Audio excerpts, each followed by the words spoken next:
we're gonna try to segue all those things into that regarding At the school, they knew what fraternities you were in. Definitely wasn't an easy decision. I sat down with my dad. Welcome everybody. Welcome to this episode of DTR. I Am the Change podcast. I'm Jason Redmond, your host, along with my lovely co-host, Sharice Lovett. Hello. Our other co-host, Michael Davis, will be here shortly. So Sharice, I went back into my bag and pulled out a favor from a friend of mine, and I got a chance to hang out with him at homecoming this past year. He is a Knoxville College graduate, so you in his bag. Hey man, it's a big bag, man. I'm telling you, it's amazing. Bag and huge. You got hitters coming out this bag. So hey. Mr. Williams, I need you got like a stand at the hole. I got Knoxville College. Okay. I got you. Yes. So, indeed. So my man is from Tampa, Florida, Hillsborough County, King High School graduate. And so we played football together. And we played football together. He's my fraternity brother, my chapter brother. Actually, I made him. I got a chance to play with him. It was really fun. Got some stories. I did. I ain't gonna lie. I got some stories to tell that I ain't gonna tell, and we'll let it be like that. But great dude, has a great story to tell, man. Story of redemption. And when I got a chance to talk to him at homecoming, I got a chance to watch him. My big thing is I like to watch people's movements and see what they do. And I got a chance to watch him in action, and I was like, man, this guy's he's really about the life that he talks about. So Sharice, without further ado, I'm gonna let Mr. Donnell Williams introduce himself and kind of tell us a little about his story and his background. So Donnell, take it away, brother. All yours. Well, first of all, I want to thank you all for just giving me this opportunity. I really feel honored that Jason had even called me. J-Red, if that's okay. That's cool, man. Do your thing, brother. Hey, do your thing. Yeah. I can keep it professional now. Hey, J-Red's fine, bro. Man, it just shows where they meet me at. Okay. I'm truly honored when he called and we spoke this morning. As a matter of fact, he wished me a happy belated birthday because he missed the birthday. I did miss it. So I'll give him that. So I did miss it. I missed it by a day though. A day. That's fine. Right. I missed it by a day. Hey, it was missed. Better late than never. Yeah. When he kind of told me what it was about, my first thing I said, you know what? I said I don't want any prep questions, because I want to be transparent. I want this to be authentic because that's who I am. And so when he told me, I said, I'm excited. I'll be looking forward to it. And so here I am. As he said, I'm like I said, my name is Donnell Williams. I was born and raised in Tampa, Florida. I currently reside in Riverview, Florida with my wife for 17 years. We've been together for 18. And my three daughters, Danisha, Drew, and Tanea. And like I say, I grew up playing Little League football all of my life, went on to high school and played at King High School, and then I went to college. I started out actually in 1990 when I graduated. I went to University of Southwestern Louisiana. I went there and then I transferred to Knoxville College in 92, spring of 92, the fall. I've been there and graduated, and I pledged the mighty Omega Psi Phi fraternity, greatest fraternity ever. Say it, brother. Say it. Beta Epsilon chapter. And that was my journey. I had a great time in college, and I want to go. I remember my senior year, getting ready to graduate in 95. And you're talking about whenever you're talking about parties or whatever, whenever the songs hit, I was on the floor. I pretty much lived on the dance floor because I loved to dance and just had a good time. But I remember like my last year, something was different and it just didn't feel the same. And I'm like, okay, this, and I understood then that God was working on me. And, so I came home, I did my thing at home, and I remember we at church, we have called this watch night service, and that's when you come in and pray and you have a service up until midnight and past. And so God had already been dealing with me. And so I remember 1997 watch night service. I went ahead and I gave my life to Christ, and I've been on fire ever since. In 2000, he called me to the ministry. I did my first sermon, and I believe it was March the 26th, 2000. Because I have the little tape. I did that in March of 2000. And then I thought that was it, but then God called me to start pastoring. And so I began pastoring in August of 2006. August of 2006. My wife and I left my home church where I grew up at, been there all of my life, sung in the choir, Sunshine Band, Purity Band, all those just in church, Sunday school, the whole nine, and just had a good foundation along with my parents, who I thank God for, who are still living. My father is 76 Vietnam veteran. Mom is 75, and they traveled with us. Jason could tell you whatever. They traveled with us. Bro, up and down the highway. Play football. We went, various places because we were always on the road, and I would be some places I'm thinking that they're not gonna come. And my brothers and I didn't expect them to come because I had two brothers who also played on the same team with me. So that was a pleasure and an honor to have that as well. And we just had a blast with them. And so as time go on or whatever, I'm home now. I started my ministry. And now to get into my story, I was actually, like I said, I was the branch manager at a credit union. And so what happened around about in 2009, around about 2008, 2009, I don't know if you all remember, but the housing market, that's when it was like really chaotic and crazy. Yeah. And so I was working, and even though I was working, I had got myself in a balloon mortgage. So my payments jumped from like $900 and something, which was comfortable, almost to $2,000. And I'm sitting here like, wow, okay, what to do. And my wife was working, we both were working and everything, but it was still not enough money coming in. And so I was sitting around and I'm like, okay, I don't want to lose my home. My children at this time, they smaller, they're younger and everything. And so I'm sitting around here like scrambling around. I had the church that was going on, but with me pastoring and being a founder of a ministry or whatever, from the ground level, well, I wasn't getting a salary from my church or anything like that. And so I came up, well, okay, I'm working in the credit union. So what happened, I was doing loans for people. And so individuals wouldn't get approved for the loans if it was not for me, because like their credit score was shot, the whole nine. But what happened, so with the loans, I was able to do them to help people out. So say, for example, you come in and you say, well, hey, Donnell, I need a loan or whatever. I'll say, okay, cool. They come in, well, I only make $12 an hour. So I would go in, I'll bump them up to $16 an hour. Because I knew what the qualifications were needed for them to get approved for the loan. Right. Okay, well, I'm working, I've only been working for 6 months. Okay, you've been working there for 2 years. Boom, boom, boom. So I said, and I did this, and I said, if anything ever comes back, I'll get, maybe falsifying documentation, I'll get terminated, boom. Right. I never thought it would grow to the level that it did as far as them saying that it was fraud. And then I'm saying like, okay, all I did was changed up, okay, how long they've been there, because what happens, say, for example, you come in, hey, I really need this loan. So they get the loan, and they were small loans, like $1,500. It was like a little personal loan, right. $1,500.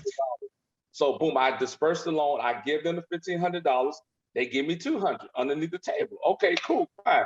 You understand because you signed the document, hey, I gotta pay back 15. Donna, I thank you because I wouldn't have got this without you or whatever, cool. Yeah. And so I'm like, okay, I can make a little money like this or whatever. Make a little hustle, yeah. Thinking, yeah. I'm thinking this is innocent. I'm like, okay, they coming in, they signing the documentation, they understand what they're paying back. boom, they giving me 200. I'm good or whatever. So I did this. So everything was fine until people stopped back paying the loan. They weren't paying back the loans. So when they weren't paying back the loans, the credit union was calling them. Oh, well, yeah, I don't know nothing about the loan. Or yeah, he gave me the loan. Wow. And these are people who I knew. These are people who I knew because these are the ones that were helping. I don't know anything about it. And so they ended up doing a bigger investigation. I remember they called me in. They told me that they was gonna, have the police down and everything. After terminated me first. And so I'm sitting here like, I don't believe this. So to kind of make a long story shorter, they end up, like I say, I end up getting terminated. And then I also end up getting charged with a felony charge of organized fraud. That's what they end up charging me. This story is something. You're talking about a man who had no criminal background whatsoever. Nothing. Like I say, at one point in time in one of my career, I was a juvenile probation officer, and so we went on. Time went on. I end up the judge who sentenced me. So I end up going to court. I got sentenced or whatever. He sentenced me. Y'all ready for this? Okay, you're talking about. Let me back up some more. Okay, there's a point system in the state of Florida that you have to have a certain amount of points to score out for prisons because they calculate, your prior history. They calculate the type of charge and various other things they calculate. Right. Well, my system, I didn't even score out to go to prison. I scored out to just have probation or whatever, and that was it. The attorney that I had at the time, he said, "Oh yeah, we'll go in. You don't have to say anything." But come to find out, they were all in cahoots with each other. And that's what they do or whatever. Like I said, I'm green to all of this, not knowing. Yeah. And so I didn't say anything, and I'm seeing this develop right before my eyes. And so I'm sitting here like, oh my gosh, what is going on? And so the judge was like, you have anything to say? And then I looked at my attorney or whatever. He was like, I'm like, okay. At this point, I'm gonna just get ready to disregard what you're saying. Right. And once again, it wasn't a public defender; it was a paid attorney. Oh my goodness! Crazy. And just like, and so even when I would like go to him, he was just like so nice with them, and I'm saying like, wait a minute, you're supposed to be fighting for me. You just so nice with them. I don't get this, and so I just let it go. So here it is, my sentence. The judge sentenced me 50 years. 50? 50, 50. 50 years. He suspended 40, so he gave me a 10-year sentence. Golly. And so they sentenced me, and I'm sitting here, and J. Ray, I mean, when I stood there, and you all talk about an out-of-body experience, I witnessed it right there in the courtroom. I'm sitting there and I'm praying. I'm like, Lord, don't let this happen to me. Lord, don't let this happen. I'm saying this, in my spirit. Lord, don't let this happen to me. Please, God, please don't let this happen to me. And boom, he came down with the sentence, and I'm sitting there, and it was just like a numbness just came over me. And it's like, I couldn't move. That is crazy. I'm like in shock. I'm in shock at this moment or whatever, because it's like, I don't believe this or whatever. So I got 50 questions for you, but I want you to finish your story because you may answer them. Man. And so, you know what? No, I'll go ahead and take a break there because I'll go ahead and go into when I got to prison and how that experience. Okay, so that's okay. So you did serve time. So as I want to back all the way up. So I like to ask people this when it comes to Knoxville College. So I want to go back to like college. Okay. So you had brothers that also played football. How did y'all find out about Knoxville College? I ask everybody this because I never heard of this college until I met Jason Redmond. Okay. Yeah. Yes. Actually, my baby brother, who's a year under me, my brothers, the thing about us all going to the same college, playing on the same team, we're all a year apart. So I told you, I started out at Southwestern Louisiana. Mm-hmm. Well, my brother who played quarterback, he went there right out of high school. Coach Redmond, which is Jason's father, coach. So he came down to Florida and recruited him And so my baby brother was already there.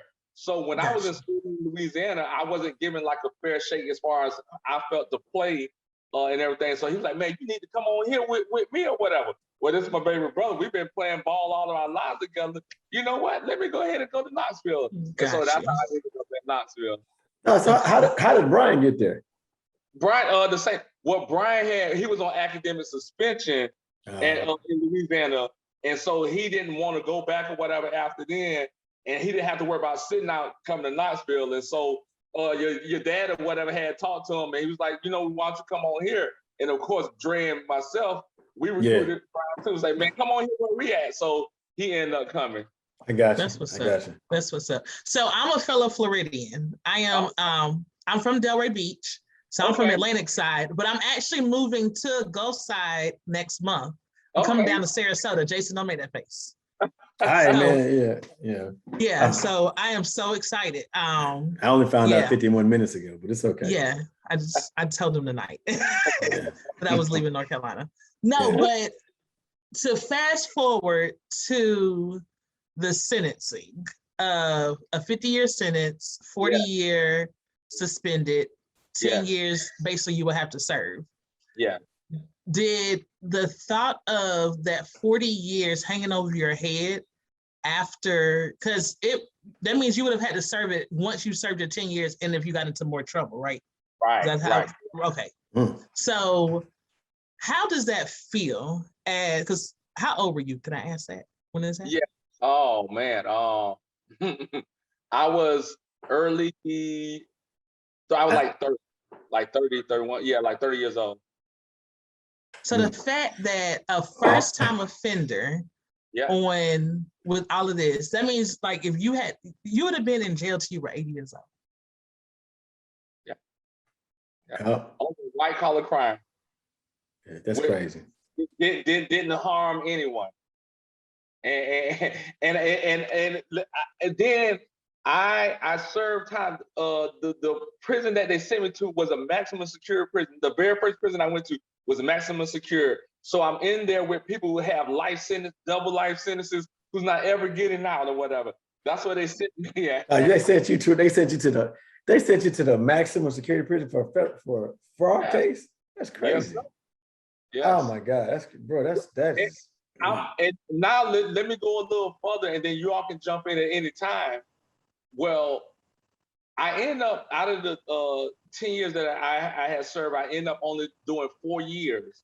Once again, God's grace. I knew because I had a praying family. I was praying myself, being a man of God. And I said, I know I'm not going to do all 10 years. I know that I'm not. And I didn't understand the purpose, but I realized that the purpose was far greater than me. It was bigger than myself. Because now I'm here, and I remember, and I love to share this. I remember my first night there. I said, you know what? I said, I'm gonna stay on my bunk. I'm just gonna lay here, whatever, and do my time. And I don't want nobody saying nothing to me. I don't want nobody to bother me. And I'm just gonna sit here and do my time. And I remember the voice of the Lord, he spoke to me, whatever. He said, Donnell, if you sit here, you're gonna die. Sit here like, okay, you're gonna die. But what it was, I was gonna die spiritually. I was gonna die spiritually, whatever. I sent you here to do a work. And so because part of my ministry, I've always been I want to be able to reach the unreachable. I want to be those are the ones who I want in my ministry. I want the ones who are unloved, the ones who have been abused, the ones who have been incarcerated. I want to be able to reach them. Well, how can I reach them effectively if I hadn't gone through anything? True that. And so now we got the guys and the women who I talk to, because a lot of times they look at you and see you in the ministry, especially as a pastor, and they say you haven't been through what I've been through. And they think, oh, he can't relate to me or whatever. But when I tell them my testimony and share with them what I went through, they roll. And I tell them all about it. I tell them the stories or whatever. I tell them about eating the goulash. I tell them about how we had to survive. I tell them about, wearing the same clothing or whatever, washing out your boxes every night or whatever, so that you can have a fresh pair. I share with them all of this. And so now guess what? They're able to understand and they're able to hear me, because you can't really talk to somebody if you've never been through anything. True that. A person who's struck out with drugs and they're trying to get off, if you've never had that experience, how can you really relate to them? You can't. Yeah. This is Michael Davis. This is our other co-host just coming on. How you doing, Mr. Davis? Yeah. I'm pretty good. How about yourself? Man, Good, sir. Man, Good. He's been dropping that fire on you since you Right. was late. But he's been dropping that fire on you, buddy. Not you per se, but he's been telling the story. Okay. Yeah. So I'm sorry about that. I'm sorry for my All right. sorry for being late. sorry, man. It's all We right. appreciate you joining us. Yeah. We told him he was coming on. We're gonna edit you back in. Bah! All right. Yeah. So this is to recap a little bit. This is Donnell Williams. This is Pastor Donnell Williams. He was telling the story of redemption. He's at the part now where he's go ahead, pick it up where you was at, Donnell. Don't let me interfere. No problem. And so when I was in there, like I said, I remember that first night, and I knew that I was there for a mission. Because once again, when God calls you to do a work for Him, it's going to take you out your comfort zone. I even knew my calling was sure because He took my comfort zone. Me talking to somebody one-on-one, I can do that all day long. But me getting before a crowd or whatever, I'm like, that's not me. That's not who I am or whatever. So I have to rely totally on Him in order to do the work that He has called me to do. And so I remember, so many stories. And I tell people all the time, too, about prison. The things that you see on TV, the things that you read or heard about, it's true. I witnessed it.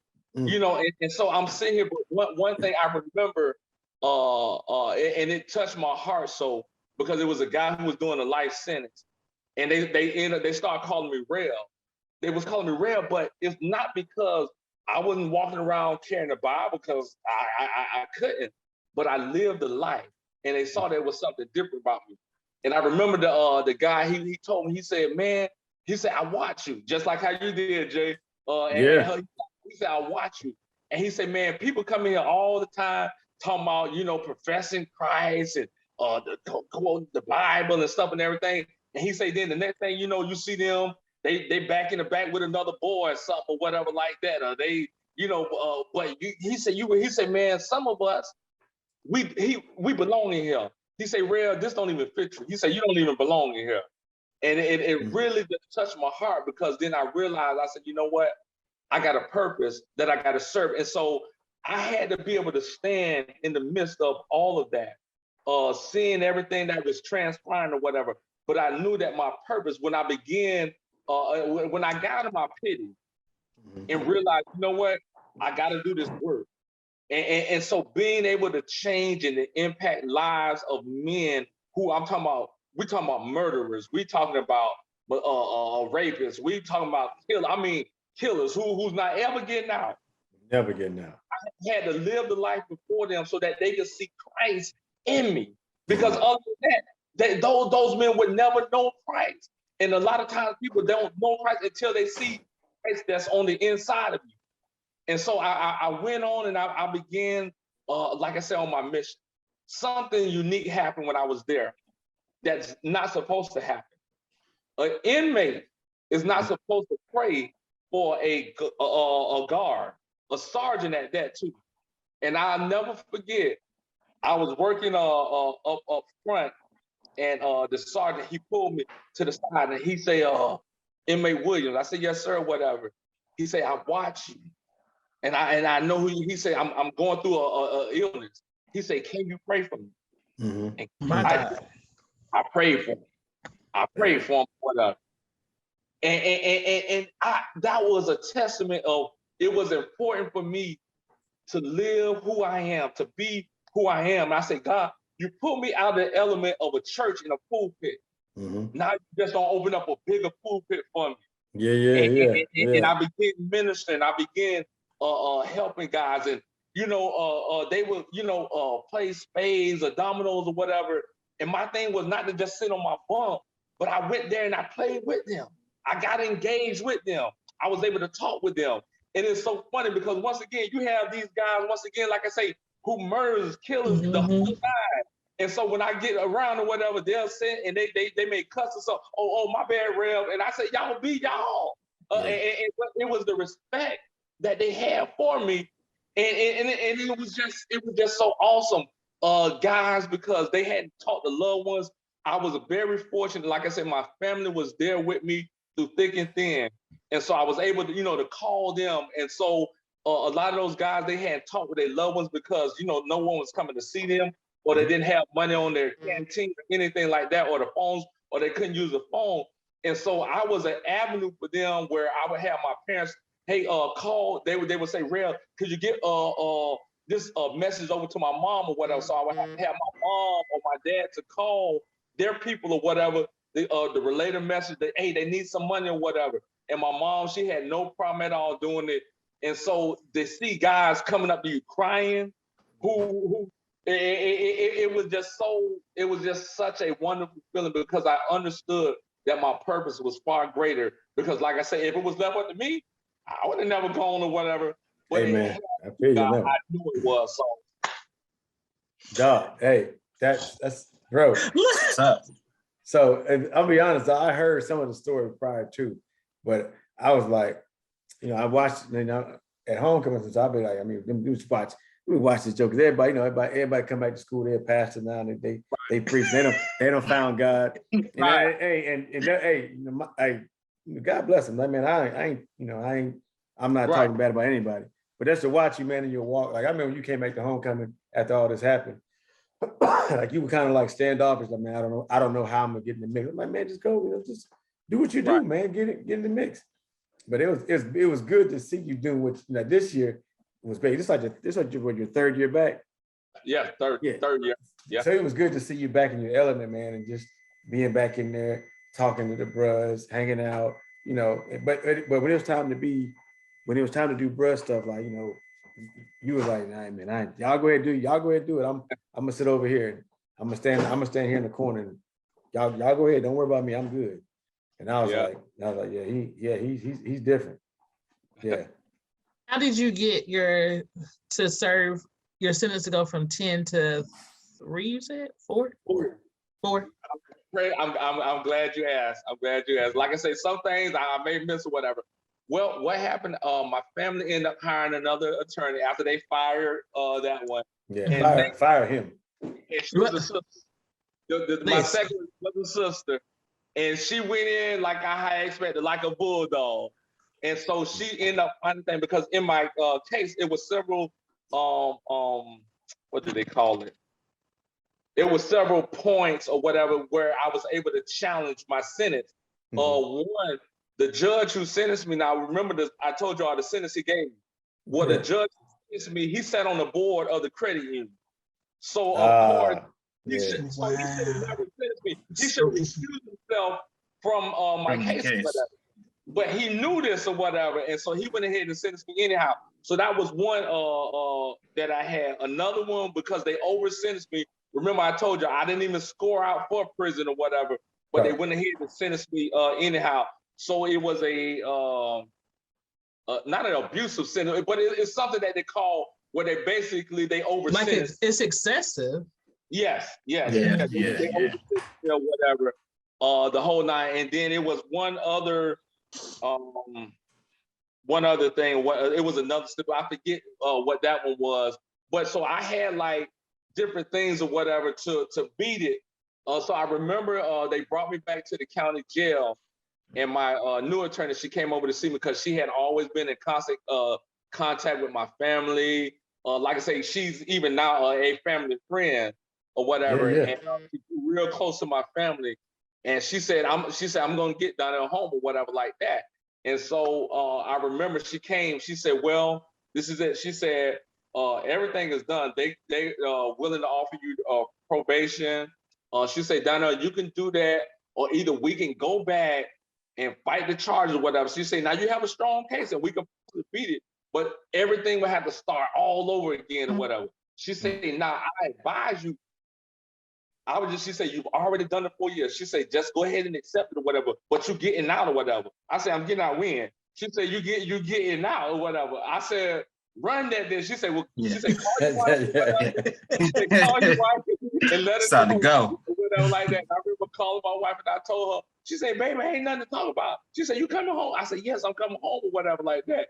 So I went back and I told her, she said, that's, so when I went back in, I remember I was back at Hillsborough County Courthouse in Tampa. And it was just almost like a formality. I went in, my attorney, she spoke up and everything. Boom, they gave me the probation. So I just had to go back to EOS because at this time I had transferred from the maximum security prison to where I almost call it like a college all over in Zephyr Hills or whatever, because that was like an elderly prison and medical prison, but it was closer to home, so it made it more convenient because my family was traveling. Man, I don't know if you all heard of Carabel, Florida. It's a little small, right near Tallahassee. It's right there, a little small. So they traveling 6 hours just to come and see me or whatever, to spend 8 hours with me on a visitation or whatever, And so I did what I had to do, make sure I stayed out of trouble, which I wasn't worried about when I was in there. And then, like I said, I was able to transfer and EOS from Zephyr Hills. And so I remember, I would never forget that day, January 18, 2010 or whatever. I walked out those prison doors or whatever after man said I was going to serve 10 years. But like I said, I only did 4. Man. That's what's up. Bro, So can I get a fast track version, like what happened? You know what I'm saying? Listen, so I'm gonna tell you, because what has me, okay, before we answer your question, Michael, what happened to all these people who defaulted on their loans? Oh my God. Because my thing is, if they hadn't defaulted, would you have been found out? No. Okay, so Michael, Michael, technically, I was earning the credit union money. I was earning them money. Right. Yeah. So Michael, he worked at the credit union. He was getting people loans, changing a little piece of information on it, and they would slide him a couple dollars, $200. Couple dollars. Yeah, a couple dollars. And out of 1,500, they walked away with 13, and I got 2. Right. Okay, so you had a little hustle. Facts. Yeah. So these people started defaulting on their loans. An investigation started. He got charged with fraud. Organized fraud. Organized fraud. Oh man. Was sentenced to 50 years. Mm-hmm. With no prior criminal. Suspended 40. Yeah. Got to serve 10. That's outrageous. Got to serve 10. Yeah. What? Yeah. That's why I was looking like that. Yeah, that's outrageous. So you wouldn't have got caught up if they wouldn't have defaulted? Right, correct. If folks had paid back their loans or whatever. And a lot of these people he knew. Yeah. He said he knew all of them. Yeah. And they turned on me so fast too, boy. I tell you. I had one guy. The Lord's still working on me. They've been targets on all their heads. This one guy, a childhood friend, he came to my parents' house. My parents fed him. We used to sit up and watch wrestling together and everything, the whole night. Yeah. So if I knew he had my back. I knew he wasn't gonna sell me out. And when that pressure came, I guess, like they say, pressure busts pipes. Yeah. Yeah. And I probably gave him the stare of death because he stood up there on the other side with the prosecutors and he was like, no, I don't know. And I looked at him and I was like, I don't believe this. And people who I thought were friends and who was with me or whatever, when that pressure came, they turned. So They're gonna sell you down the river, yeah, man. So how can they say they didn't know about the loan and stuff if you have their signature on stuff? Right. Once again, Therese, the judge sat on the board, so he was already after me. They were already gunning for me, whatever, because he said that if I had never done it, then all you were gonna be an example. They needed a scapegoat for it or whatever, and it was okay. They needed to fall. That's crazy. Yep. That's crazy. So when all them folks So- defaulted on those loans, not to cut you off, Mike. Oh, no, go ahead. So Do you think? So when all the people defaulted on the loans and you got convicted, did that wipe the loans away? Loans off the books? No, that's why I'm on probation now just to pay back money. I don't have to report to the office. I don't have to do anything. All So they you, got you still got to pay back all that restitution? Yep. Can I be Wow. nosy and ask how much? Is that none of my business? No, once again, I'm transparent. It started off at $87,000. 87? 87. Hmm. I pay $200 a month. Dang. That's like Yeah. student loans. So That's that's why. healthy. That's like student loan money right there, bro. Wow. Yeah. Golly. Yeah. So you're paying restitution and these people still got to pay their loans back? Or are you paying these people's loans? Basic, that's what they're doing, having me to pay their loans, Yeah. the money that they got received. Yeah, you paying the restitution back So they because they would have, not to cut you off again, Mike. Yeah, Jason, you're on fire tonight. I I swear. am. The restitution. The restitution is the amount of money that he loaned. Had he not changed the document information, I they know wouldn't have what got. restitution is. I'm a criminal justice major. I'm sorry. I was giving it to the other people that are watching the show. That's what I'm giving it to. May not. Yeah. So is it, because I found out, go ahead. No, I don't have anything to go ahead. Go ahead. It's all you, Michael. It's all you. So like, because I came in, I guess, when you were locked up, is that where you kind of found the calling? No. See, that's what a lot of people who did come in or whatever, they call it jailhouse religion. I was already pastoring before I got locked up. The situation happened with me where, and I like to back up. It was easy for me to preach and teach faith. But when I was testing myself, Your faith was because of the fact that, as I shared with Teresa and Jason, that, I was caught up in a housing market crisis back in 2008, 2009 or whatever, where I was in a balloon mortgage and my mortgage went from $900 some to almost $2,000. It just skyrocketed. And so with me and my wife both working, I just didn't have the money and I didn't want to lose my home. And so I came up with this, I guess, brilliant idea, if you will. Wasn't too brilliant, so that's what happened. Though. But no, I was already preaching. Like I said, I started pastoring in 2006. I started preaching in 2000 or whatever. So it wasn't one where I went to I don't find the Lord. No. Yeah. That's what's up. Yeah. Facts. Facts. So I got a question, Donnell. When did you start working out? When did you start picking the weights up? Because you didn't work out in college. That was so random. It wasn't because of, but it was random. Nah, but you just don't understand. Because he didn't work out in college. Like, he wasn't this size in school. You're right. It's been nowadays. I got home in 2015. So in 2016. Mm-hmm. Okay. It's 5 years. Yes. Oh, okay. 5:30 in the morning. 5 o'clock when they open. Yeah, I feel that. I get up at 4, Jay. That's dedication, get dressed, get ready, whatever. 4:30, I walk out. I get there about 4:45, 4:50. Gym open up at 5 o'clock. I'm in there. Mm-hmm. Bro, that's a lot of dedication, dog. 5 in the morning. Oof. So you got to do it.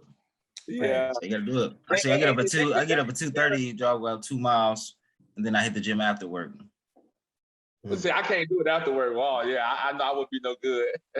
Yeah, I can't. Yeah, look, I used to live in the weight room, but I don't. Man, you get me to go in the weight room now? Yeah, you did. Not now. Yeah, I'm allergic to exercise, so I don't even try. So when I played ball, it was a different story, but now I'm like, yeah, whatever. Yeah. So but with the charges you now have to, I don't want to say carry, but it's what you have to carry. Mm-hmm. That now just like kind of wipes out most jobs that you can get. Oh, dealing with finances. You hit right on with what I was getting ready to go into. I'm not allowed to work at any financial institution. Again, that was part of the sentencing. once again from that same judge.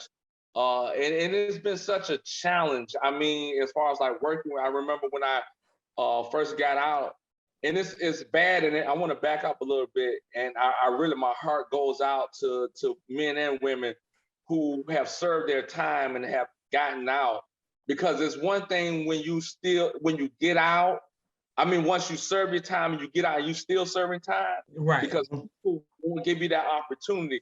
And if you're not strong mentally, you'll revert right back and end up back there. And they want that. The people, the guards, the judges, the officers, they want that. They want people to go back. They want it to be a revolving door for them. And a lot of men and women, if they don't have that support, that family support, if they're not strong, if the mental is not strong, they'll go right back. And that's what happens with them, because you get out and you're trying to make a living, you're trying to survive for your family, whatever, but nobody wants to give you an opportunity.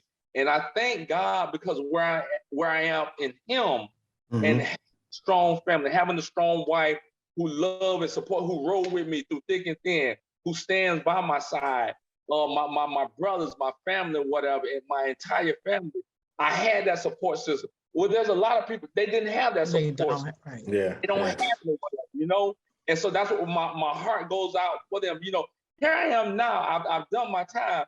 I've had a couple of jobs now. I pay taxes, but then I can't get my voting rights restored. You say, these are the things that you treat me less than a citizen, but yet and still you want to take taxes from me. Don't take my taxes then. Yeah, if I can't vote, yeah. Yeah. You know, and so that's the struggle. I didn't share even with a lot of folks, but you know, when the pandemic happened or whatever, because I was working one job, well, that job basically was done and over with because of the pandemic. I was out of work for a whole year and a half, and I was putting in, I was applying, and if you saw me, you would have never known, because once again, where my faith is, where my relationship with Christ is, and so, but through that whole ordeal, God sustained us. He provided. I still have a roof over my head. We didn't miss. You ain't missing no meals. And I can't even explain it, but that's what God does. He does things that I can't even explain, and that's where it is. But you know, it's really a struggle for men and women coming out, because they're trying to do the right thing. They're trying to rehabilitate themselves even, but it's like society still, you know, they have that stigma and they hold it over you or whatever, and they won't give you an opportunity. Because my thing is, okay, you can take somebody who don't have any criminal history and give them a shot, and they can do the same thing and mess up or do something on the job anyway. My whole thing, give me a chance. You're right. Put me on the probationary period and see what I do. That's all I'm asking. That's all that people are asking for, whatever, is to give them another chance or whatever. That's it. So Facts. Hey, see, I can relate with you because like I don't even know if my co-hosts know this, but like I got in some trouble when I was younger, when I was like 16 and I had to be on probation, but because I couldn't pay during a certain period, like I had to go, like I had to go to jail for like, I did a year, you know what I'm saying? So I had to get out and deal with that same thing, you know what I'm saying? Because it was my charges would have been misdemeanors if I'd have made it through probation, but because I didn't, like I do got to wear some felonies. But when I got out, you know what I'm saying? Like it was the same thing, you know what I'm saying? It was hard to get a job. yeah, You know, people looking at you a certain type of way. So it's definitely hard, but that it caused me to go a different way. You know what I'm saying? That's how I got into film and stuff like that, and finding different avenues to, you know what I'm saying, make a living. But after a certain amount of time, you can't get your voting rights back and stuff like that. And you can, you can't do certain things. Like even after a certain amount of time, you can get your concealed weapons license and stuff like that. So, is it determined? Is it the type of felony, or is it just in general? Well, if you have a violent felony, probably not. You know what I'm saying? That's not happening. Yeah, I know. Yeah, his isn't. Yeah, but unless it's a violent felony, like you can get that. Yeah, for sure. Yeah, we gotta get that. We gotta get your voting rights restored. Violent and non-violent offenders or whatever, because it's like you'll have let's say a pedophile. Mm-hmm. Don't give them a job before they give me a job because what my charge did was dealt with money. Right. But they'll Yeah, give them a yeah, job before they yeah. It's pretty crazy. and that's how it works or whatever. It's crazy. The system is crazy and twisted like that, but that's what happens. And it's to the ability, like you said, to just to go out and make it happen. Because I have a really good friend who was sentenced to 10 in Florida, served 8.5 off of a 10. You know, his charge was a lot more violent than yours, but still, he's come out, he's able to work. You know, it's backbreaking work, but you know, he's able to make bills and stuff like that. But he says that all the time. He was like, I served my time. I got out on good behavior. I was on work release. You know, I know he served some of his time like in Stark. Okay. Yeah. So, but he said it gets frustrating because, you know, he's like, I'm a law-abiding citizen. I haven't been in trouble.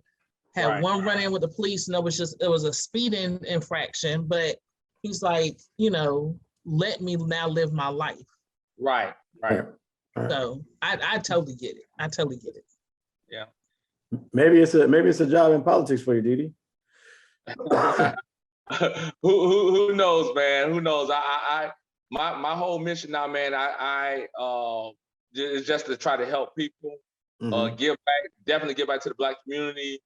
You know, that's big for me or whatever. You know, like I said, I referee Little League football on the weekends, and so I have an opportunity to really witness and kind of mentor these young people or whatever. Matter of fact, I was a mentor coordinator the job prior to the pandemic, and just having the opportunity just to reach back, because that's what we all need to just reach back, whatever.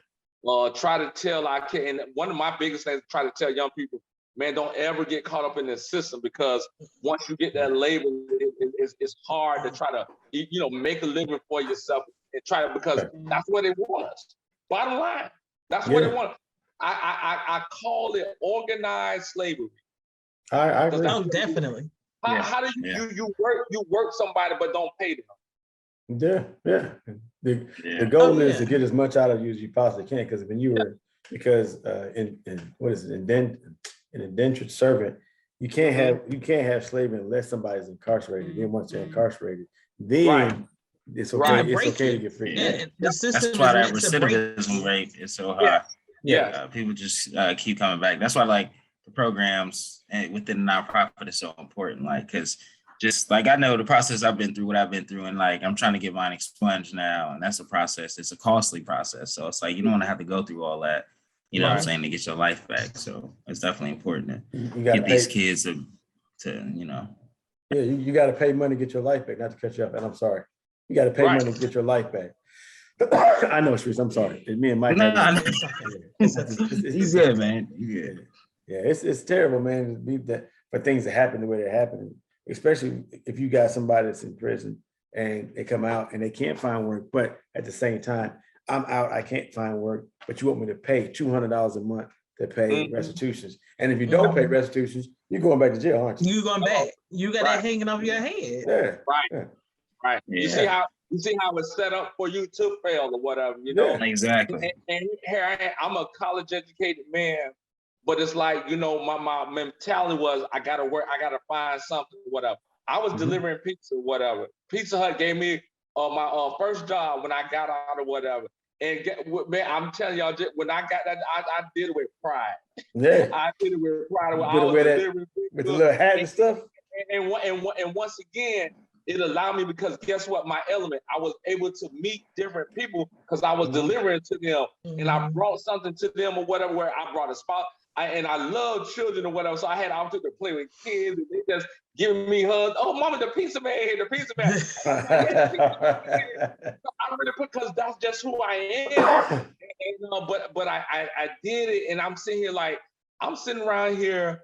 I got this young buck about the old as my daughter or whatever, same age as my daughter, telling me what to do. Donnell, we need you to get over here and do this. And I'm sitting here like, okay, Donnell, just bridle your tongue. Go get it done, brother. You just, because all my mindset was, I gotta make a living for my family. I gotta try whatever. And one thing I thank God for really having a rock, solid wife or whatever, because I remember, like I said, when I got out, she never, not one point in time, ever made me feel less than a man. I remember we would go out to the restaurants or some whatever. She would slide her card over to me, to make me feel good, and I think the world of her, whatever, because she was there. Like I say, she made sure when I got back that I had a home to come into. She did what she had to do. She buckled down. She made sure our girls was good or whatever. So I just can't thank God enough, like I say, for her, whatever, because she truly is. And I mean, even to see her now, because my wife, she's battling MS, and for her to deal with that on the days of struggle, whatever. So it's like, that's another hurdle that we're dealing with or whatever. But we making it though. We're making it. I told you. How did it affect the girls? When they got the news, it shook them up. My youngest one, she wasn't really able to understand at the time. But my oldest one, she did. My parents would tell me she went, because I think like for a whole year, I didn't want them to come visit because I didn't want them to see me there. See you like that, right? Yeah, I didn't want them to see me there or whatever like that. So, because I kept saying, okay, I'm gonna get out. And time kept going, months kept going by. I said, man, I'm still in here. Then years ago, I said, man, I'm still in here. And my wife called. She said, baby, she said, you gotta let the girls come see you. They are really affected, and they were, because they was used to daddy. Because daddy did everything, and daddy does everything, or whatever. Yeah. And like I say, I got girls, so yeah, they got me wrapped around their finger. Yeah. And so take care of your babies. Not to have that, it was hard for them. But when they came to see me, the first thing I did, I said, Daddy's sorry. I apologize to my daughters. I said, Daddy's sorry. I said, Daddy made a mistake. I said, here's something, and I said, it caused me to be away from you all. I said, but please forgive Daddy. And they say, Dad, we forgive you, whatever. And that did it for me or whatever right there. And they say, you know what? I say, I got to, and it's not like, I had to, where, oh man, I'm just such a bad person. I got to get myself together, whatever, to get back out there. No, I made a mistake. Yeah, you made a mistake. A genuine mistake, whatever, that I owned up to. And that's the other thing. I own it. Whatever I do in life, I own it. And so I that's why I apologize to them. And I say, I don't know how long Dad's gonna be. I say, but I'm gonna get out. And I remember with my oldest daughter, because I had her prior to me getting married with another young lady. And I went through so much with her, whatever, as far as through the course, with visitation and everything, child support, the whole nine or whatever. And I love telling that story, whatever, because it was like, really, that was my firstborn. That's named after me, Ganesha. And so I was telling God, I said, please get me out before she graduates, because that was always my whole thing. I'm gonna beat up for her graduation. And I said, Lord, please get me out before she graduates. I said, because if you don't, and I'm just like I'm telling you all, I was talking to God the same way. I said, it would devastate. It would literally crush me. And so, man. Yeah, it's tough, bro. That's tough. That's man. So, praise God. I got out the year, her senior year, I got out or whatever. She graduated in 2016. I got out, like I told y'all, in 2015 or whatever. So, that's dope. Yeah. That's dope. That's dope. What's up? Yeah, that's hot. That's hot. I told y'all he had a story to tell now. Listen. I told y'all. You could have prepared me a little bit more for this one. I couldn't give y'all all the fire. I had to let him bring it, because I couldn't tell the story like he did. Yeah. Golly. Yeah. Well, I don't even know what to say besides, there's nothing, like you said, but the grace of God that you are where you are in the position that you're in. Mm-hmm. Because at any point in this whole entire process, it could have gone left and south. Yeah. So, I commend you. Family, the whole support system, all of that. Yeah. I appreciate you coming on and just being so open and candid and just real. Absolutely. So, yeah. That's the only way I know to be or whatever. That's why I told Jay, because he was like, is there anything you don't want me to bring up? I said, no. I said, I don't even want no prep. I don't want anything. I say, and tell them they can ask whatever they want to, because I want to be transparent. Like I said, I wanted this to be authentic. I wanted to be able to touch somebody. I wanted to be able to reach someone or whatever. I want to let them know that you just got to have faith. You got to hang in there or whatever. Despite how things may look presently, because I told every person who I went in, every boss I went to interview with, every person I went to interview with, I said, my mistake does not define who I am. I know. It's just something that I did, but it's not who I am. So, yeah. I mean, in human nature, humankind, if we look at our past and look at all the stuff that we have done, and if that had been a definition of us, we would be nowhere where we are today. Mm-hmm. Well, I know for me anyway. Yeah. So, Yeah. Godly. We're not. Man, it was it. Go ahead. You got it. No, go ahead. I'm just going. Well, no, I was just gonna say it's a dope story. I jumped in late, but just hearing and being able to relate on levels and stuff like that. So it's dope to hear your testimony, bro. And I know God got a true anointing on your life to do something, and it's yeah. Oh yeah, man. Hey, look, I tell folks, man, I was just one mistake away from being in somebody else's situation. So I'm just glad favor rained down. So hey, look, Donnell, look, man, I'm every week when we have this podcast, we always have our guests give our viewers a little nugget, a little saying or something to hang their hat on for the rest of the week. Say it again. All right, I got it. What you got? I preached it yesterday at church or whatever. And matter of fact, I posted it, but this is it.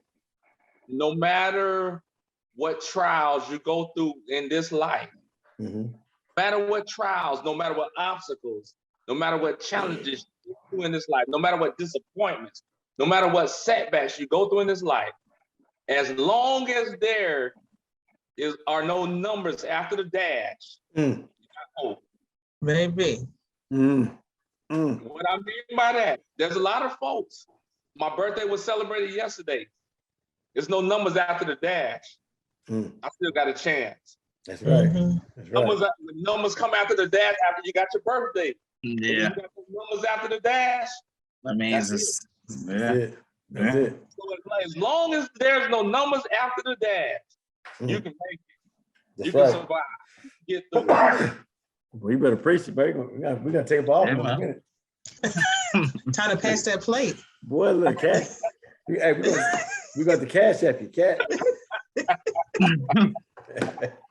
Man, look, look, man, I appreciate you coming on. Hey, thank y'all for having me. Thank y'all for having me. Hey, sorry I was late, man. I really am. Okay. This was a good one. I'm sorry I missed it from the jump. Hey, man, I'm telling you, he brings that fire, man. The story, like, he doesn't tell the story, like, he tells the story, but he doesn't like give the whole backdrop to his family. Like, he's the third of four boys. It's he's got two older brothers, him and a younger brother, and like they thick as thieves, man. Like they do everything together. They all Tampa Bay Buck fans. You know, you can't tell them nothing about Tampa sports, Florida sports. Like they do everything. Like they do. The only thing about them is that I don't understand is how did the older brother become a captain and everybody else is Q's? I don't understand that one. But